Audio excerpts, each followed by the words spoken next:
Thank you. All right. So, and what is driven by oftentimes is this internal Agile competitions. My Agile is better than your Agile. And why is it so? Well, because we all compete for the same bonus pool. So you have to meet a certain percentage of agility, perceived agility by the end of the year. There are Agile maturity levels, or metrics, and you're trying to chase numbers. And of course, we all are humans. We know if we are being put up against metrics and numbers, and we have a carrot dangling in front of us, of course, if it's a bonus or some sort of a reward, it's even more so. We will be faking the system. Every one of you, including myself, will be looking for ways to improve our metrics, to improve our velocities. This is one of the worst and most grotesquely perverted, frankly, ways to improve teams' efficiency and productivity by emphasizing and weaponizing velocities. And many organizations have slipped down this path too far, too deep.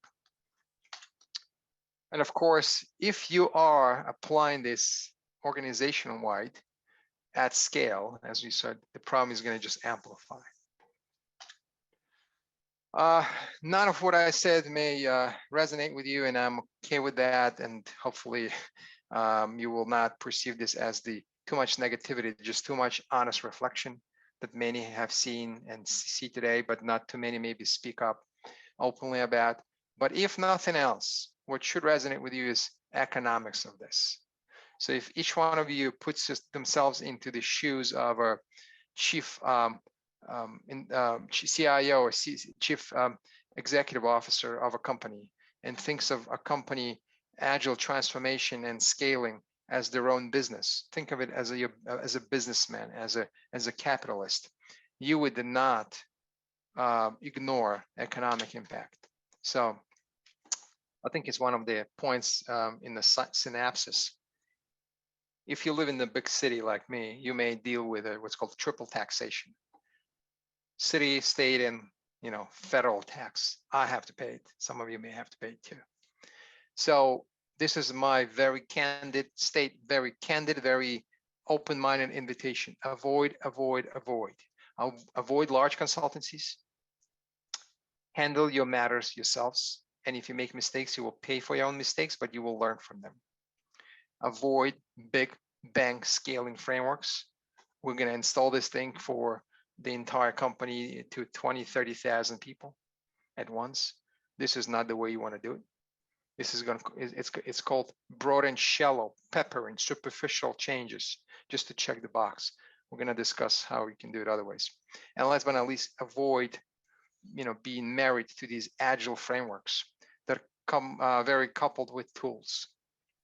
So tooling, large frameworks, large consultancies, the reason why there is a big dollar sign in the middle, because someone has to pay for it. That's you as a client company. And if you were the owner of your own company, you would actually care about this. You would actually give a damn, like I would, like anyone else would. And economically speaking, what most likely you have seen many organizations do is what's on the left-hand side. Big bangs. Taking traditional layered structures and keeping them, just relabel them in Agile. Managerial support in spirit, no Gemba, no walk towards teams, no actual, sitting with teams in the trenches, learning what's going on. We refer to this as broad and shallow, because very broad, entire company, but very shallow. Lots of enforcements, lots of mandates, thousands of people involved. So I usually, and of course, this is not a cheap thing. Of course, with Agile, anything, we're not looking for cheaper ways to run business. But hey, if you run this as an experiment that influences lives, maybe in a very adverse way, of tens and tens of thousands of people, isn't that a very risky business? You haven't tested it. You haven't tried it. You're just applying this as a broadband solution to everyone, their mother, with thick decks and tool and rollout.